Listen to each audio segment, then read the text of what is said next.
So I change my cars a lot. Apart from the Subaru, it stays, it never leaves. But I change my cars a lot. And some people have been asking, why on earth would I buy a 20-year-old Toyota Landcruiser, which apparently has a flat back tyre?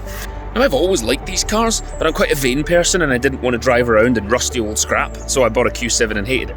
But let me show you what can be done with a Landcruiser. Have a look at some of these pictures.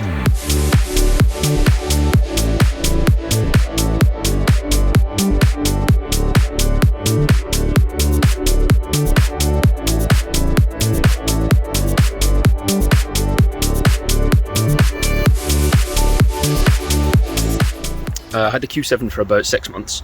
I had some problems with it. It was bought Audi approved, so it should have had a warranty that they would honour, but it took them 6 months to fix almost nothing on the car.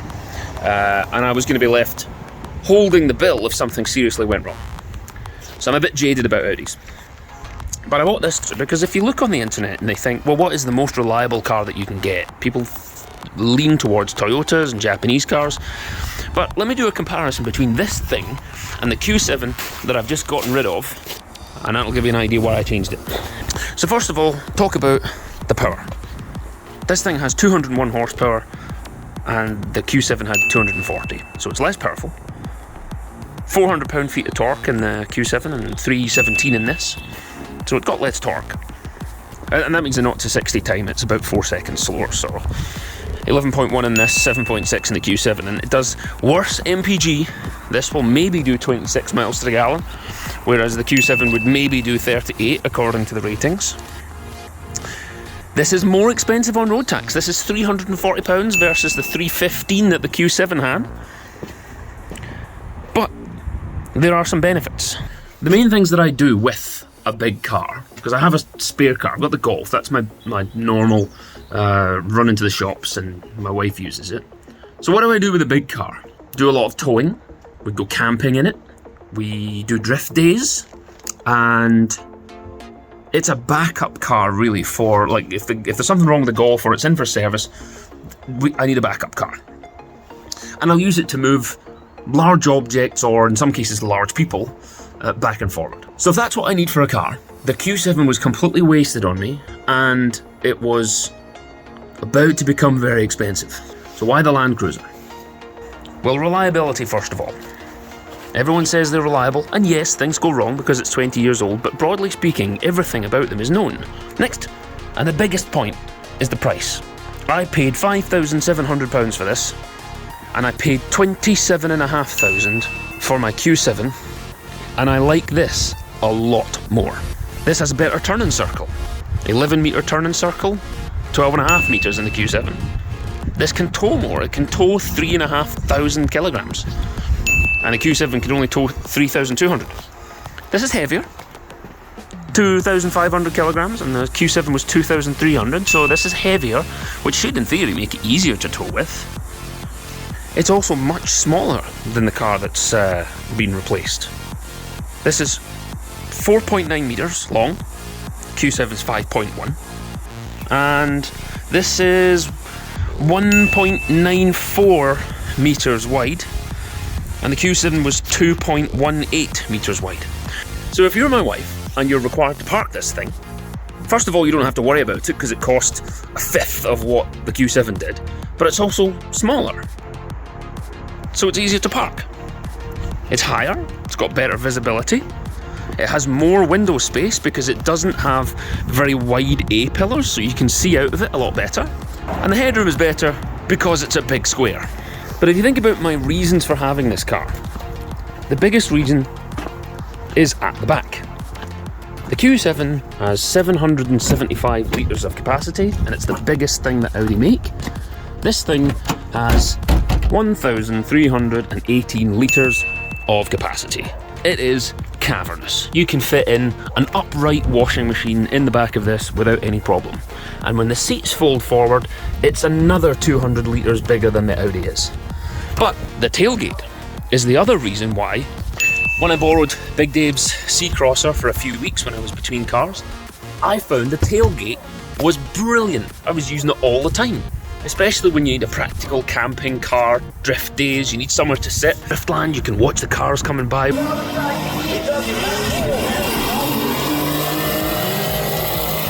That's exactly what you need. So the Landcruiser has a tailgate, the Audi has not a tailgate. The Q7 is an Audi, the Landcruiser is not an Audi. So, 1/5 the price, much more suitable for what I need. I just need to fix it up, give it some TLC, and then I'll have a car which should be much more loved, much more interesting, and we can run it forever, hopefully. And it should be good in weather like this, because now it's snowing. Well, that is the why I have bought the Landcruiser. I've gone from a modern luxury vehicle to something that's 20 years old, but I think will fit my purposes a lot better. Now, I'd like to go and get an inspection done on this, but I'm going to wait for the snow to go away. So let's time travel to the future, and then we'll go to Dave's. 4 to 6 days later.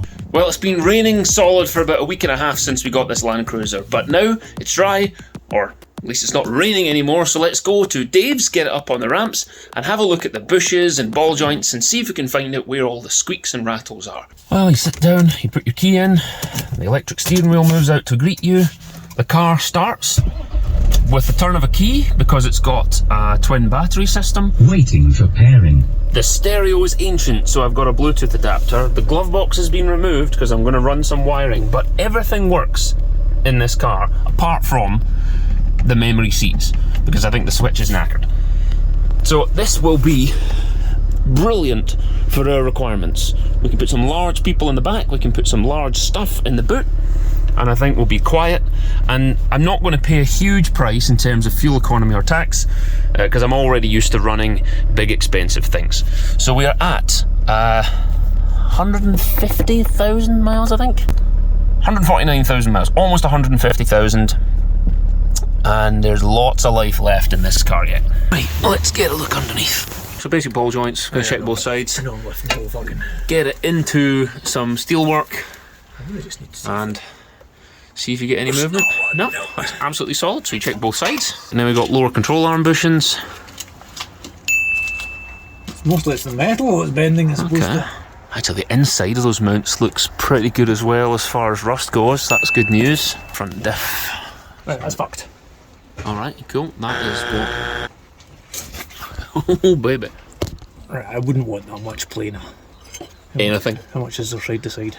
It's sitting on the top of the mount. It's supposed to be in, like there. There's a rock inside there as well. So that's about 100 quid. Man, that is... That's got a lot. That's got a bit. I wouldn't want that much planer. It's basically just soft. It's... Yeah, it's not what it once was. Cool, that's probably never been swapped. But that's a fairly easy change. You just buy the part. I'm not even going to bother with the pressing. There should be another similar one at the back. So, as predicted, the front one has a ton of play in it. That's the one that normally goes. It didn't move. It just chapped the anti-roll bar. Okay, so checking the U-joint for some play now. No. See that movement where that moved, but none of it... That? Yeah. That is absolutely Donald Duck. Okay. Yeah. Look at like the seals are all rusted as well. Just that bit, the Harvey Spicer unit is failed. Do you think? Amount of grease, putting grease in that will fix that problem. All right. Well, we're going to save some money on grease then by not bothering. By not bothering, because that will And just hold straight over. We'll just get another one.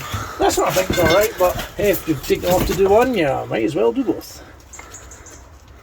No, it doesn't have any. It's not got the same. No, that's all right. Cool. So that's another thing I expected for driveline noise. Yeah. It's interesting that the back axle has been sprayed from the rear with underseal, but not the front. That all solid with the... Yeah. Is it possible to check the drop link? Does that have a bush in it for the anti-roll bar? Anti-roll bar drop link? Yes. Because, I mean, they're cheap to replace. I wondered about just doing them. You can get it for like 12 quid. I would say yes. In fact, it's very squashy. I can move it into... Cool. So we'll just get them. Come and can you have a poke at this sill for me here? Still sounds alright. It's got a little bit of rust there, but nothing I would worry about. Remarkable, really. Yes. What?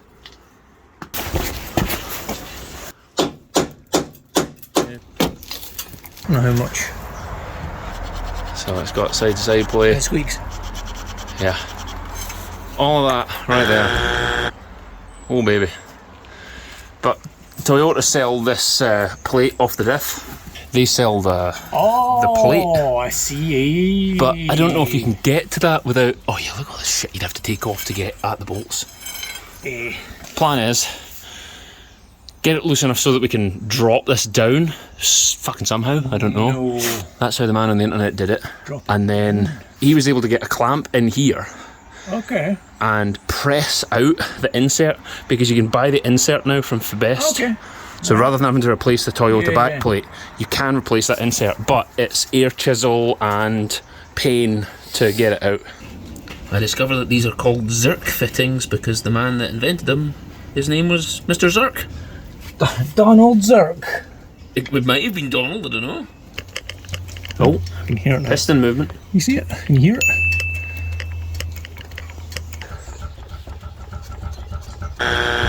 Yeah, that's what that is. And that was not much better. Yes. Is the actual fucking thing moving? Is that moving? No, I don't think that end's moving. Okay. Just a bit of steering rack play, it's fine, just a small amount.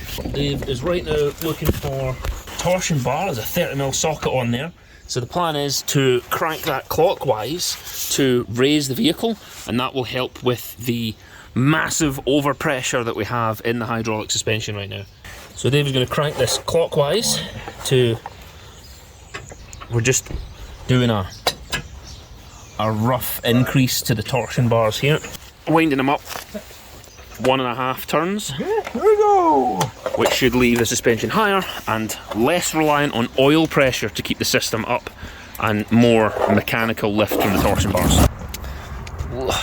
Look at it, it's absolutely filthy. That's where the armrest was, and I've just unbolted this genuine Toyota Pioneer CD changer. I'm not going to need that anymore, so a couple of clips to remove. Oh man, it's heavy. Right, don't need that anymore. Another 25-year-old thing that we've just swapped, mostly Dave has just swapped it, is the gas struts. Unleash the beast. There we go. And now the bonnet won't fall on our head when we're working. When? Tremendous. These were just 40 quid eBay jobs. Well, that was a ton of work. This Landcruiser is going to take a while to set right. Bodywork, electrics, interior, engine, that's where we're going to start next. So this is going to be a long-term project. I hope that this will serve me much better than the Q7 did. I already like it more, and I can't believe how good it is for the price tag. I understand now why people buy these older Japanese cars. Well, in another episode we'll start our engine teardown, so watch out for that coming. Well, if you enjoyed the video, please do hit like, and we will see you in another episode. Take care, bye.